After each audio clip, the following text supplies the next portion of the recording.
Welcome to Whistleblowers in partnership with Wix Trade Pro.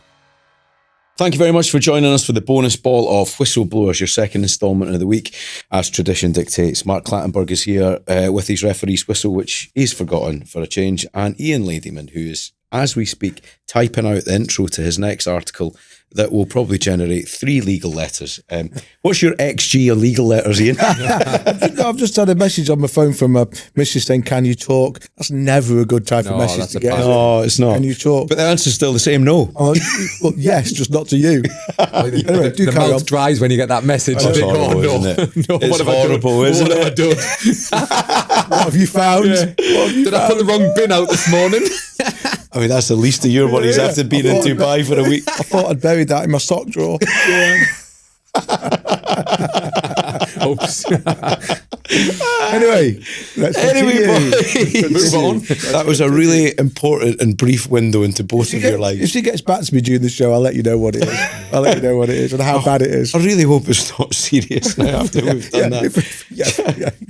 Right, boys, this week, as always, we have a question which is very important from a loyal listener, and it's Stephen this week. Stephen, thank you for getting in touch. Stephen says, is it just me or is this manager merry-go-round all getting a bit silly? Ange replaces Nuno at Forest, who in turn is hired by West Ham less than 2 weeks later. I wouldn't be surprised if Graham Potter now shows up at Wolves next before Vitor Pereira pops up in Manchester. It's the same faces year after year. No one seems to have any imagination anymore. Well, Mark, first of all, you've been in a position where you have heard those conversations happen in real time, right? You've got a good manager in place. You've got a chairman who's trigger happy. You've actually been in a position where you've probably saved a man a job by saying, nah, hold on. But actually, I'd imagine in those conversations in a boardroom, other names get mentioned, or was it pretty clear that was driven by who was available in the market at the time? Oh, it depends on how they want to play. Yeah. I think, it might be who's available and what the contract, how much it would cost to release him from his contract. But, this merry-go-round is only generated because of one thing. Yeah. I believe this season's probably more unique. And we talked about it at the start of the season, didn't we? Where we felt if Sunderland, Leeds and the promoted side start well, we predicted this, where we thought that the teams who could struggle would press the button because they're all in panic mode that they're going to get relegated. Yeah. West Ham cannot afford to be relegated. Wolves will be devastated if they get relegated. Brentford, we all thought Brentford might struggle. They picked up some good results. Good, yeah. Sunderland have started well. I just feel that at the moment, everybody's in a bit of a panic mode about what they're seeing from the promoted side for the first time in 2-3 seasons now. Yeah. So I think, yes, it's a slightly one-off. Will Victor Pereira go to Manchester United? I doubt it. Will he stay at Wolves? Yes. I think Wolves had a great result. You just signed a 3-year deal, wasn't he? But he had a good point. I think Wolves will start moving in a different direction. He had a wonderful back end of the season last year. I think because Nuno was available. Let's not forget what Nuno did. Nuno said some things about the owner, and that was always going to trigger the move. Nuno probably had maybe one eye on West Ham. You never know. Mm-hmm. And do you think? All of a sudden, within a few weeks, he pulls and says what he does, knowing that he's going to get the sack. Possibly, he thinks I've took Forest to a point, and I'm always going to be remembered of what I've achieved at Forest. I got them into the Europa League. Maybe, some people would say by default because they believe Crystal Palace should be. But they had a wonderful season last year. Maybe some, like Nuno, wants to trigger that out. Graham Potter, probably because of the poor start of the season. But I don't see, you can't underestimate what, we've seen Arnie Slot come in from abroad. Yeah. Done wonderfully well. Glasner came in from abroad, done really, really well. I just feel some teams, like the Sunderland coach, the Breeze, come in and done a wonderful job. So there is managers out there in Europe that have done a great imagination. job. I just think the bottom teams are in this I think we should merry-go-round. We should extend that list just for the sake of, for the record. I think we should extend that point to push back at the listener's question. Arne Slot wasn't the obvious appointment. Glasner, Thomas Frank at Tottenham, but when Brentford appoint him, Iriola at Bournemouth, Labrie at Sunderland, Hertzler at Brighton, Pereira at Wolves, who did a good job last season. So there are plenty of examples, but it goes back, it plays to things we've talked about on podcasts before. You've got certain Premier League clubs who just seem to have it worked out in terms of succession planning. And it's not always the clubs that you think. It's turned out to be clubs like Brighton who found it work. You know, I remember when Brighton sacked Chris Hughton to give Graham Potter the job, and people like me are saying, how can you, it's like killing Bambi. Chris Hughton's got you into the Premier League, he's kept you up for 1 year, and now you're binning him off for this bloke from Swansea. Why are you doing that? Well, we know now why they did that, because they sensed that they needed to take the next step. Potter was the next step, then De Zerbi was the next step, and then Hertzler was the next step. So some clubs have got it worked out, and I think others you're spot haven't. on. Because for me, and there's a fundamental loss of trust between the clubs and the fans, right? With Nuno as an example, right? How can you go from Wolves, Spurs, Forest, and then West Ham? As a West Ham fan, you're like, he's Spurs. If you can't understand that, I think you don't really understand football. And I think there are certain clubs, and West Ham sadly are one of them, who just keep chucking themselves into the same washing machine on the same dry cycle and expect to come out smelling of a different conditioner. And the fact is, and that's a brilliant analogy. That's a brilliant analogy. Well done, from a bloke who's last used a washing machine in about 1984. That's what the message was for. You might want to drop the Persil analogy. She's not replied. So Ian needs to pause for a second to admire his own genius.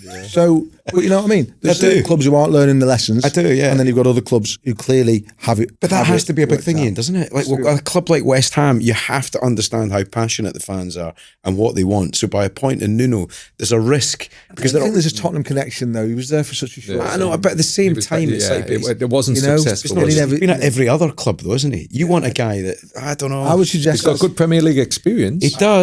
I would suggest that's the least of West Ham's worries right now. I think West Ham need to survive. And they'll probably, Nuno might last, what, one season? Season and a half? But, and, this is where data plays its part, okay?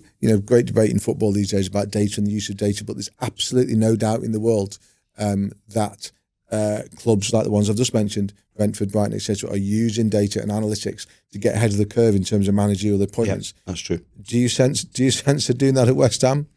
Or do you don't? Is it like oh, he's available. Right, get rid of him. In you come, Nuno. It did look a little bit like that. Definitely. Yeah, it did look a little bit like that. I mean, Steve makes an interesting point, doesn't he? It's a bit predictable when it comes to names.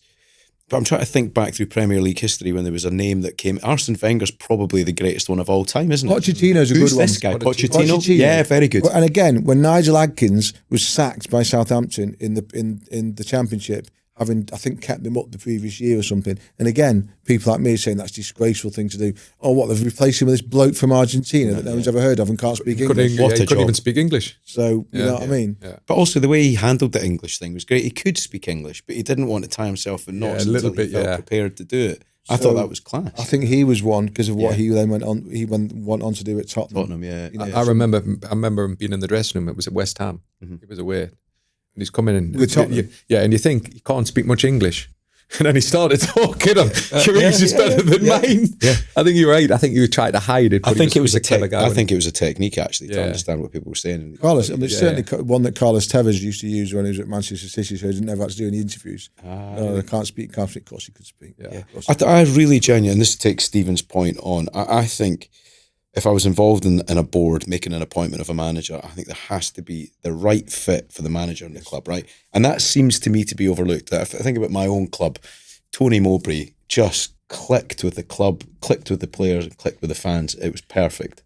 And I'm not meaning to override your point about a manager's history, and I can't. I'm not saying for 1 minute that data should rule the world, because it absolutely shouldn't, because data does not take into account, like the things that you're talking about, does not take into human spirit, emotion, etc. So I totally get you. I don't want AI making a decision. No. But that will be playing a part probably at some point. It'll also be running this podcast with about a year, but no, I get you. There has to be a does that manager fit for this club emotionally as much as anything? And again, Stephen raises a great point, right? How long before Graham Potter's back in a big job, because there will be another managerial merry-go-round moment very shortly.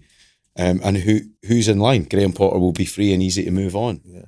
Well, you look at the Championship, look at some of the names managing in the Championship. We mentioned Frank Lampard last week, didn't we? No, but also look at some of the more obscure names that are managing in the Championship as well. Yeah. Those clubs are also playing that kind of casting that net out in a much wider way across Europe.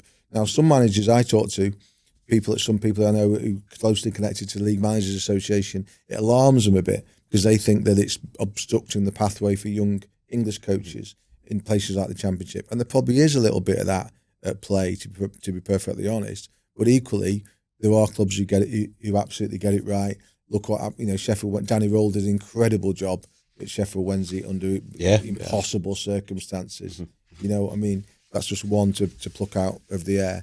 So, it can work. There is a lot of thought going into it, but equally, as our listener points out, panic plays a part as well, without a doubt. It certainly does. Panic plays a part.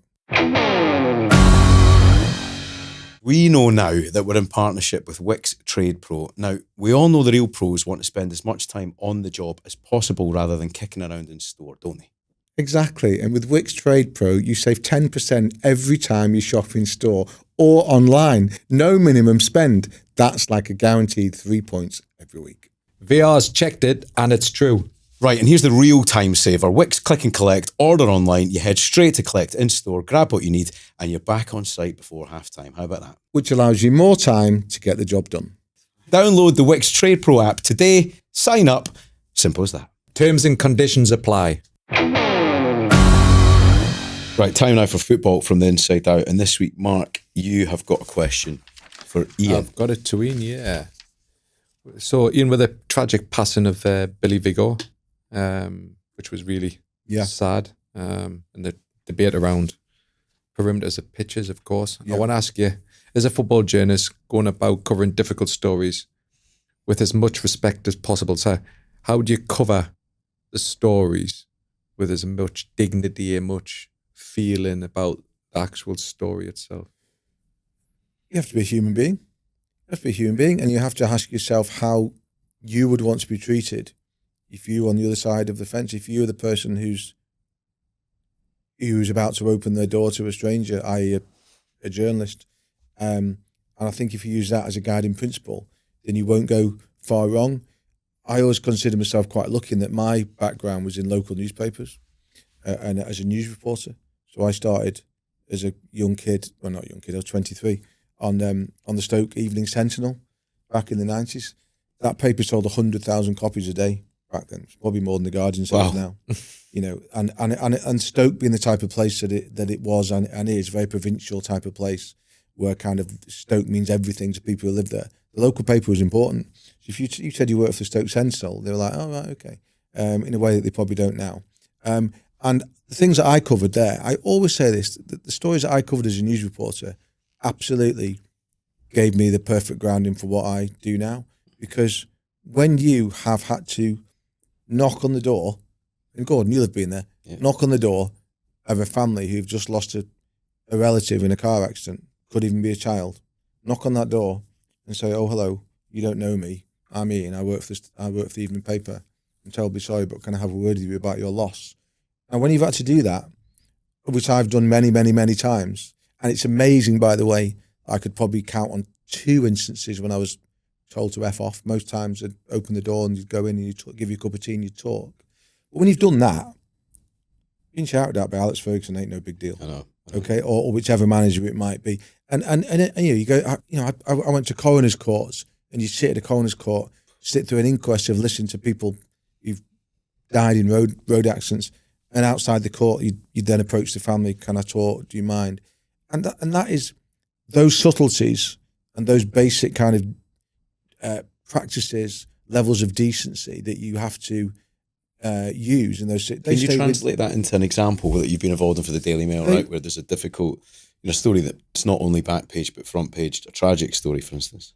I'm trying. I mean, Diego Jota recently is an example, isn't it? The sensitivities you have to manage. That would be one, and also when you might be, in an interview with a player, and they may suddenly tell you something that you don't expect about something that's happened to them. I remember once being in an interview with a player, and I can't remember who it was now, who told me just apropos of nothing that they'd lost a child, and I didn't know. I don't think he'd mentioned it before. Yeah. And all of a sudden you're in this world. You're there to talk about headers and volleys, and all of a sudden you're talking about something much more important. But and that's where your instincts come in. I think there's a misconception out there about the way that what journalists are and the way journalists behave. A lot of it is driven by what you see on TV dramas. Yeah. TV journalists are always portrayed on TV as like rotters who do anything to get a story. You know as well as I do, Gordon, that's not, there's a minority. Yeah, turn up at work rubbing your hands thinking I'm going to ruin somebody's life today, you know. You don't. So that would be the way, Mark, really. Again, it's homespun stuff, but you treat people the way that you'd want to be treated in that situation. And there were certain journalists who, if I was in charge of a department, who you turn to every single time when that happens, send on that. Yeah. And there'd be others who you wouldn't let within a million miles of it, so true, because they'd just be managing your team, isn't it? Yeah. They'd just take the sledgehammer to crack a walnut. Yeah. So Gordon, you must have had hundreds. And I've got a very similar background to you. Started in local newspapers, but the hardest year I had was as an agency reporter, where you worked for everybody, and as Ian said, you have to go knock on the door and ask for a tribute to somebody who's bereaved. But as an editor, the challenges, I remember a story in Scotland, Lucinda Russell, the horse trainer, amazing woman, lives locally to me. She's just, what an amazing person to have in your community. When she won the Grand National, we won for Arthur, all the taps in the pub got changed by tenants, which is a lovely touch. She puts a lot back into the community. Her and her fella, have all the locals up there to see what's going on with the training of the horses. But she had a jockey who died on holiday, a young lad. Was away, I think it was Napa or Ibiza or something, and he died. And I think he was the Cheltenham Gold Cup winner. And then the paper has to write stories about what happened to him. So every time, they call it a charge in psychology. If you've got an issue with somebody and you look in their eye and there's an issue, I always feel, because I worked for the paper at the time and it really hurt a lot of people that the details of what happened were published, I find it really uncomfortable in the local community. And that they're the tough ones, and you have it as well because you live amongst the football managers. I remember somebody in my family saying to me back in the day when we were talking and I mentioned knocking on somebody's door, like, someone who's just lost someone in a terrible circumstances. And she was like, "What? You actually do that? That's terrible." And I was like, "Hang on a minute." I said, when things happen in the world, tragedies in the world, and I said, and people talk about it, do you read it? And do you listen to it on the news? Yeah, of course I do. I said, well, how do you think we get that? How do you think we get that? How do you think we get that information? How do you think we get those interviews? Yeah. You do it by knocking on people's doors. And it's but that's what journalism is. I don't care whether you're writing about really heavyweight stuff, whether you're writing about world affairs, politics, football. Yeah. Basic approaches of journalism are the same. Did you cover Leicester when the chairman helicopter crash? I was on. Do you remember the Sky programme, Sunday Supplement, the Sunday morning programme? Christ, I was on it the next morning because I was due. A fortnight ahead that you're on it. And I remember being at the hotel in West London to go on the programme the next morning when news broke of what happened. Mm-hmm. And I thought, my God, I'm going to have to go on TV and talk about this tomorrow morning. Yeah. What can I say? What can I say about this? And I reached a conclusion very quickly, which was that don't try and be a smart ass. No. You don't know what happened. No. You weren't there. You don't know these people that well. You've met them. Don't try and present insight that you don't have just to make yourself look good on the TV. Just be respectful and say whatever. And for once, you are not on that programme to say something eye-opening and enlightening. You're just there to say what everyone else is thinking. Yeah. And that's what I did. And that's what I did. I've had it recently with Ricky Hatton. So I was in Dublin at the Oasis gig. I had a couple of pints of Guinness with Ricky before the gig, saw him at the gig. Yeah. And, everybody knew Ricky, right? And I've had some brilliant times with him and his company, just listening to him tell stories and all the rest of it.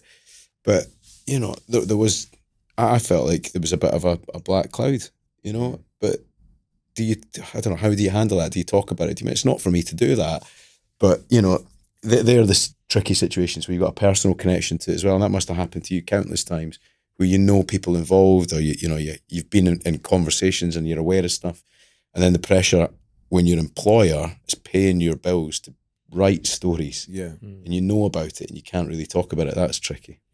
It's very, very difficult. And I think you always have to. I think you just have to remember that you're in that circumstance. You're a human being first, and a journalist second, really. And it's perfectly possible to be very good at both of those things. By the way, I think what I mean.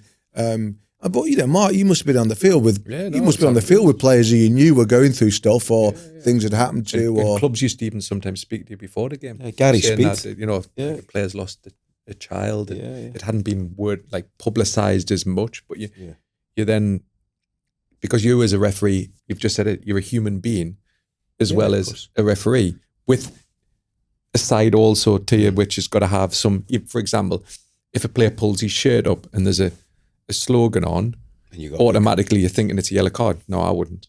No way, Jose. And if that means I get a suspension, so be it, because there's got to be that side of, you understand what it's for. It's not a political message. It's not there's a message behind it where, the players. I love that, Mark. I love that. See, if a player did that with a message about it and you gave them a hug on the pitch. Yeah.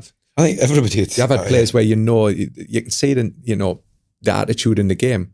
And I'm not saying people say, well, you should apply the laws of the game. Absolute bullshit. As a referee, you've got to manage the circumstances. If you know that there's a player that has got trouble, you're looking into his eyes, you're trying to manage him, you're trying to probably overspeak to him and over-manage him. But at the end of the day, when I walked off after 90 minutes, he's got to feel comfortable that he's got through the 90 minutes, and I've got to feel comfortable that, I've done my job, but I've also helped him get through it. Flag up to you before a game that a certain player might have something. Yeah. That's really and interesting. That's important. That's huge. That everybody has to be open, because if they're not open and I do something that will make me feel awful, because say I give me a yellow card and for something so trivial that could trigger something which I could have avoided by a management. I would prefer the management side of it, and it's important. I knew every detail, so I knew how to manage the situation, how to speak to him as well, because I could be, like I was to most players, I would be jolly, but there's certain times where you've got to show a bit of empathy, and sometimes a player might want his own space for them reasons, his thoughts, and I've had my thoughts. I lost one of my best friends, and I'm refereeing a game, and I feel a little bit guilty that there were certain things I could have helped, but I wasn't in a position to help him at the time. And you feel, even when I was refereeing, you think I was in my little world, and I had to rely on my assistants in my fourth official, because I told them that I probably wasn't the same person, but they try to help me get through the games as well. Yeah. You've just triggered something there, actually, Gordon, that I should have mentioned. You mentioned Gary Speed. So when it was the 10th anniversary of Gary's passing 4 years ago, I approached Gary's widow, Louise, through someone that I knew, and asked if she would talk to me. And I thought to myself, this is the longest of all long shots. She doesn't know me. I knew Gary a tiny bit, but certainly lots of people knew him better than I did. Anyway, she much to my surprise, she agreed. She agreed to do it. And to cut a very long story short, I remember in the week leading up thinking, she's going to change her mind. She's going to change her mind. And she's also set me up to talk to Gary's two lads as well, who were both in America, but she'd worked out a way that I could do that. Anyway, she didn't pull out, and we went to her, myself and Andy Hooper, Daily Mail sports photographer, brilliant guy, brilliant photographer, just retired actually, went to the house in Cheshire to do it. And I remember the night before saying to Vicky, how am I going to do this? She's a journalist too. How am I going to do this? This isn't football. How am I going to do this? She said, just let her talk. She's agreed to see you. You know what you want to get out of it, but just let her talk. So Andy and I went to her house. Never met her before. Lovely, Louise Speed. And we sat down on her sofa, and we started the interview, and she was in tears within 2 minutes. Now, let's be honest about this. If you're doing this on TV, your producer's thinking, oh, this is going well. This is good imagery. For us, we weren't there for that, and I'm thinking, blimey, is she going to get through this? She's crying already. Yeah. Like, she's so raw. She's crying already. And anyway, but all in my head, I just kept thinking, just let her talk, just let her talk. And she said to us at the start, "What do you want out of this, guys?" And I said, "Just talk to us, Louise. Just talk. Tell us what you want to tell us about your husband and your life with him and what happened and the effect it's had on you." And we did it. And I'm quite emotional about it, actually. Now I think about it, because I don't often think about it. I'm really proud of that interview. It wasn't really much to do. It wasn't anything to do with football. It just happened to be about a person who was a good footballer. It was about, and I'm really, really proud of what we did. And I'm really, really proud of the fact that Louise liked it. And she wanted to do it. That's the other thing, right? She obviously agreed to decided speak. Yeah. She'd obviously decided it was time. Yeah. It remains one of the. You know, I wish I didn't have to do it. I wish the circumstances hadn't been there, because we all miss Gary. But I'm proud of the way we did it. Yeah, so it's interesting you say that. You know, I've got a few of them in my career as well. Similar sort of things. Like, I went to Amy Winehouse's funeral, right? Invited by the family. And if you watch any of the documentaries about Amy Winehouse, the press, and quite rightly a lot of the time, are criticised for the handling of her downfall, which was really upsetting to watch. But we knew Amy from before she had a tattoo. She worked for a showbiz news agency called When. So she used to write stories up. And, you know, back in the day, we used to go to a restaurant in Camden and she'd come and sit on the end of the table and sing songs. One of my really good mates in journalism was our boss. So we kind of followed her career. I know it was difficult, you know, having to go through all the bad stuff with Amy, you know, sat in a hotel room with her where she couldn't speak. She was in such a bad way, with her husband at the time desperately trying to get money out of me to pay for Scouse drug dealers who were waiting outside.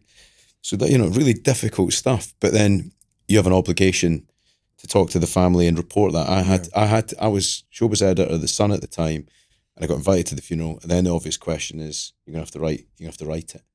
So you have to write a double-page spread, colour piece about being at the funeral.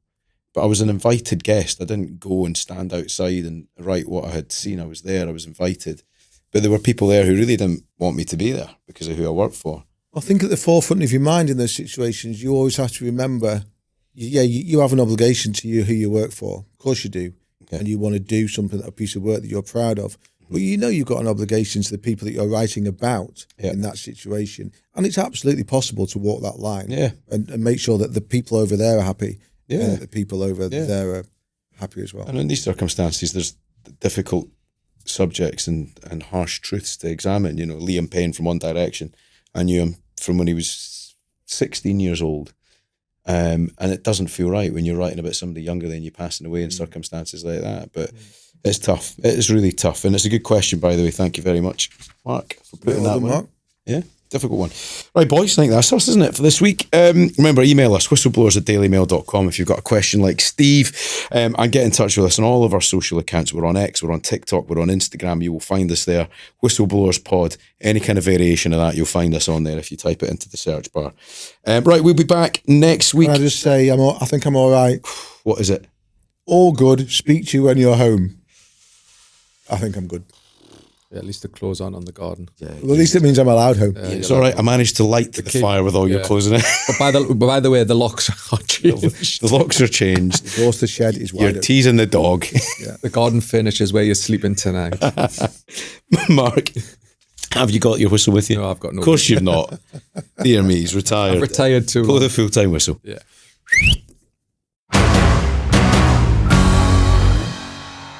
Thank you very much for watching Whistleblowers. Please subscribe to our YouTube channel. Remember, episodes every Thursday and Tuesday. And on a Sunday, you'll get our clip of the week.